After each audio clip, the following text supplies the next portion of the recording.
Remoisville fut un site gallo-romain important, ce dont attestent des vestiges de l'époque.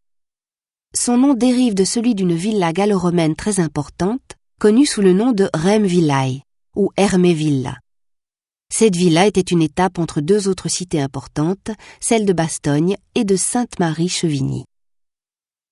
La villa se trouvait également à 40 minutes de la chaussée romaine Trèves-Bavay. Or, Bavay semble avoir joué un rôle majeur dans les communications de l'époque. Elle formait un nœud qui reliait 7 voies gauloises, peut-être établies sur des pistes néolithiques, restaurées et entretenues par les Romains. Quoi qu'il en soit, seule la période d'utilisation par les Romains est attestée par des sources convergentes.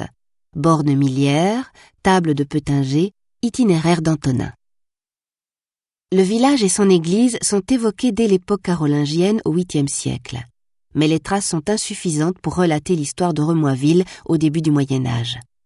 Il faudra attendre le XVIe siècle pour retrouver des informations pertinentes avec l'établissement des seigneurs de Remoisville qui se succéderont jusqu'à la Révolution française. Grâce au ruisseau de Remy-Champagne qui parcourt le village, celui-ci eut autrefois une activité que l'on pourrait qualifier d'industrielle, avec son moulin à farine, son moulin à taon et sa tannerie, une activité jadis fort répandue en Ardennes. L'approvisionnement en taon, l'écorce de chêne, était favorisé par la proximité de la forêt, tandis que le ruisseau fournissait les importantes quantités d'eau nécessaires au tannage. Petite précision, la tannerie se trouvait en dehors du village, à cause de l'odeur dégagée par les pots.